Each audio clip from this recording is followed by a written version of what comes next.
Taiwan, a small island off the coast of the People's Republic of China. Home to over 23 million people and known for its cutting-edge semiconductor industry, Taiwan has, in the past couple decades, become a potential flashpoint for World War III. If this news comes as a shock to you, that's understandable. Tension surrounding the island has been increasing fairly quietly, and been overshadowed by other, more explosive world events and conflicts. Just recently, between the Russian invasion of Ukraine and the ongoing genocide in Palestine, little attention has been paid to the powder keg that is Taiwan, besides the US's constant anti-China propaganda.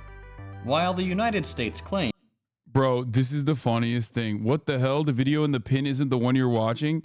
Bro, I literally just changed the video. What are you talking about? Yeah, because I clicked on a new video just this second. Did you literally... Like, we are 46 seconds into the video. Like, calm down, chatter. Oh my God.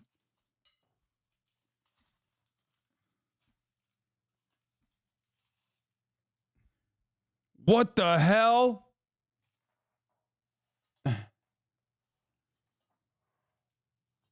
Like, I admire your speedy nature in which you immediately are like checking to see what the name of the video is, but it's crazy that you were like so fucking fast. Claims that China is the sole source of the simmering tension, the reality is more complicated and doesn't paint a flattering picture of the US. Is Taiwan really a robust democracy and bastion of freedom? Is Taiwan a US client state, little more than a glorified military outpost with immense strategic importance in a potential future war? Or is it something else entirely? In this episode, we'll discuss this small island's place in global politics. But before we do, I'd like to take a quick moment to thank our channel sponsor, Aura. As you all know, we make political content here and on our other channels. Unfortunately, that means some people don't like us very much. These days, a quick Google search is all it takes to find someone's personal information. Data brokers sell it. That's why I've been using Aura to help keep my privacy submits opt-out requests for workers. I'll give you a real-world example. AT&T recently revealed that over 73 million customers— Okay, I'm skipping it because we already saw this. Secure. First thought, signed. Signing up today at the link below.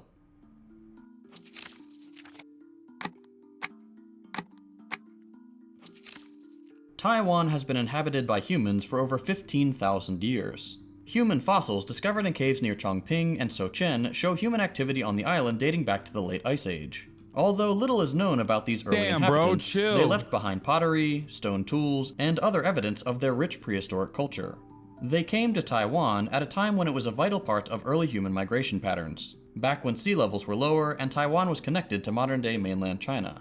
The ancestors of the indigenous peoples of Taiwan most likely came from Southeast Asia sometime before what we in the West call the Common Era, that is, before 1 CE. There are 9 distinct tribes, each with its own language and traditions. The most visible evidence of their influence is the slash-and-burn agricultural technique, which was adapted to the island's environment and became central to Taiwan's agricultural practices.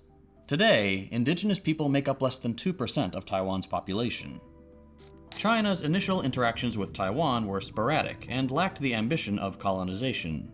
The Chinese viewed the island as peripheral, and while historical records mention a 10,000-strong Chinese expedition sent to explore Taiwan in the 3rd century CE, and the famous explorer Zheng He's unplanned visit in 1430, there's no evidence of permanent Chinese settlements until much later. In fact, the Chinese government actively discouraged emigration to Taiwan throughout much of this period, fearing that large settlements abroad could become havens for pirates and rebels, potentially leading to increased banditry and insurrection on the mainland. Then, in the 17th century, economic hardship and social unrest in Fujian and Guangdong provinces drove Chinese migrants to Taiwan, seeing it as a land of opportunity.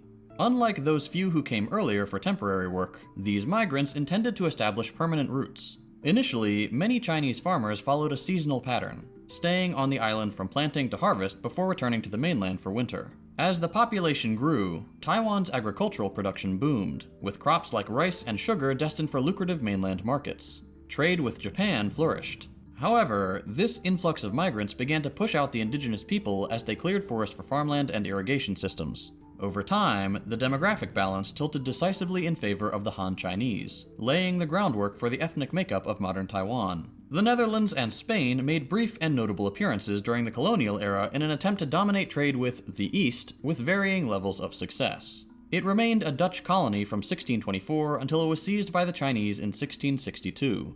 The Qing would later annex it as part of China in 1683. Foreign encroachments would escalate over a century later with the First Opium War in 1839, which resulted in Britain acquiring Hong Kong.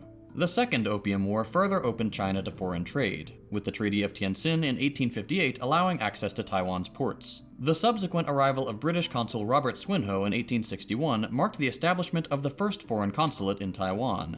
Swinhoe chose Tamsui as the main port, although trade mainly occurred in Bangka and Taipei. For over 3 decades, the British consulate remained the sole foreign diplomatic presence in Taiwan. The Japanese were the next to invade the island, doing so in the late 19th and early 20th centuries. Conflict began due to the events of December 1871, when a vessel belonging to the Ryukyuan, an ethnic group native to the Ryukyu Islands, carrying 69 people, ran aground off the coast of the island, resulting in 3 drowned, 54 killed by the local Mutan tribe, and the remaining 12 escaping, eventually returning to Japan. In February 1874, Japan dispatched an expedition to Taiwan, engaging in fierce battles with the Mutan tribe. Despite initial setbacks, Japan prevailed, establishing a colonial government. The Qing court responded by reinforcing defenses on the island and avoiding escalation. This stalemate ultimately led to negotiations. China agreed to provide compensation and recognize Japan's sovereignty. In spite of this diplomatic effort, tensions continued to escalate, culminating in the First Sino-Japanese War. The result, the ceding of Taiwan and the nearby islands to Japan under the Treaty of Shimonoseki in 1895, officially establishing Japanese colonial rule over the island. Although organized resistance officially ended in October 1895, Taiwan's Chinese residents continued to resist Japanese rule through guerrilla actions. Under Japanese colonial rule, Taiwan experienced significant economic development and modernization. The colonial administration focused on infrastructure, economic diversification, and integration with Japan. Armed resistance continued, with various uprisings opposing Japanese authority throughout the early 20th century. Like most colonial governments, they relied on a violent police force to maintain control.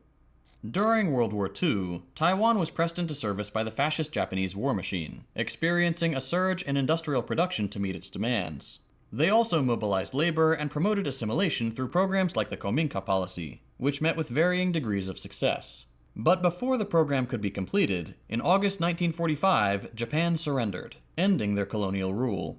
Taiwan was nominally ceded to China in October 1945. However, it would end up being dominated by the brutal, right-wing, US-aligned Kuomintang, not the legitimate communist government seated in Beijing. In the aftermath of their defeat in the Chinese Civil War against the communist forces led by Mao Zedong, the Kuomintang, or KMT, retreated to Taiwan in 1949 under the leadership of the US-backed dictator Chiang Kai-shek. This marked the beginning of the KMT's rule over the island. The fascists went on to claim a government in exile in Taipei in a feeble attempt to appear as the legitimate government of all of China.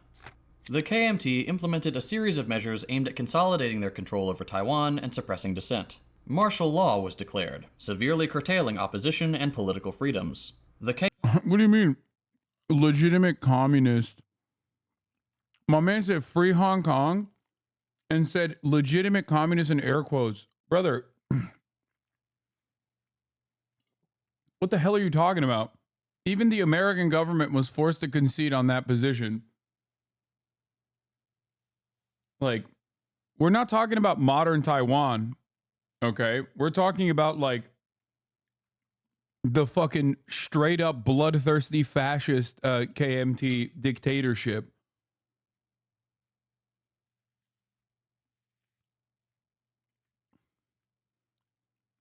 It's very different than what Taiwan looks like now.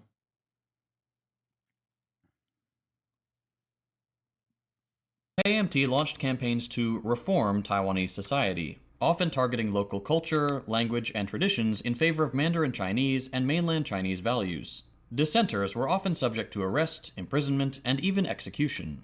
These measures, among others, were part of the KMT's broader efforts to assert its authority over Taiwan and enforce the nationalist cause. In addition to the repression, the party implemented policies aimed at promoting economic development. However, the economic successes achieved under the KMT were accompanied by rising social inequality and discontent. The Kuomintang's assimilationist policies aimed at imposing mainland Chinese culture and language on the Taiwanese population sparked even more resentment and resistance among many Taiwanese who sought to preserve their distinct identity and heritage. One program in particular deserves to be explored in more detail: the White Terror, a collection of campaigns aimed at eliminating groups the nationalist government considered threats. Accounts from eyewitnesses and survivors paint a harrowing picture of the atrocities committed by the nationalist government during this period. Random violence, arbitrary arrests, and summary executions became commonplace. The streets of Taipei and Keelung became scenes of horror, with soldiers and secret police murdering suspected dissidents with impunity. They targeted communists, of which there were few, members of the settlement committee, intellectuals, students, journalists, anyone with ties to foreign countries. The regime's crackdown also extended to family of suspected dissidents. The scale of the violence was appalling. Estimates of the number of people killed range from 25 to 30,000, which is staggering when you realize this was done in a matter of days or weeks. The methods of execution were often brutal and sadistic. Victims were subjected to torture, mutilation, and public humiliation before being murdered. Bodies were disposed of in mass graves, which were spread all over the island.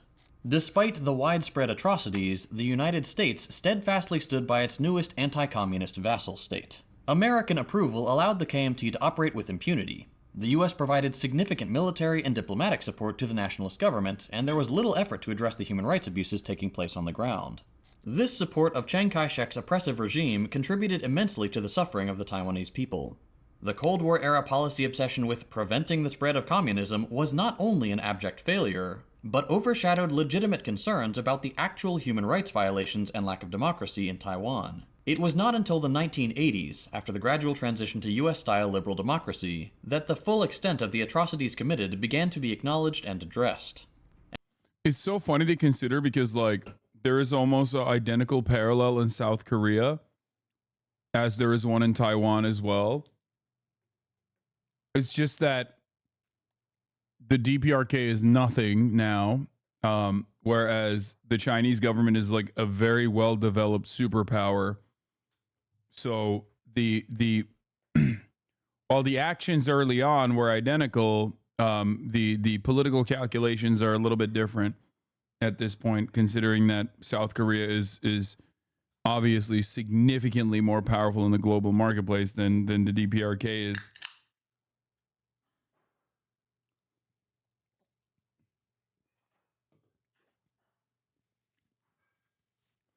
And if all this sounds pretty familiar, it's because the US uses Why do you support fascism? Wait, what? Words have meaning, man. What are you doing here? What are you saying? Playbook with all its imperialist projects. Because it works. The current relationship between the United States and Taiwan is characterized by asymmetry and coercion, with military support and political meddling playing pivotal roles. Since World War II and the Chinese Civil War, Taiwan has occupied a client state position in US foreign policy. Unquestioning US support for the anti-communist stronghold is a relic of the Cold War. The enactment of the Taiwan Relations Act, or TRA, in 1979 solidified US commitment to Taiwan while acknowledging the One China policy with the People's Republic of China, which means that, officially, the US recognizes the PRC and not the breakaway government in Taiwan as the legitimate government of China, and that differences between China and the island should be resolved peacefully. The TRA is also the reason the United States is the main supplier of weapons to Taiwan. Recently, the Biden administration announced a $345 million military aid package reinforcing US commitment to Taiwan's defense. This aid package aims to streamline the approval process for weapons sales to Taiwan as a bulwark against perceived Chinese aggression towards the island. The media has been making a big deal about this, but it's actually a fairly small aid package comparatively. In 2023, the US authorized the historic amount of nearly $6 billion in foreign military sales to Taiwan. This was the highest single-year figure on record. 2023 also saw the introduction. It's not just that. Oh, it's not just that for Taiwan, but also beyond that. Beyond that, there's also the defensive contracts and moving back into the Philippines and rebuilding previous military bases. Encircling China in and around the South China Sea to ensure that there are, defensive military positions aimed directly at the Chinese mainland, gearing up or at least like posturing against a potential war with China.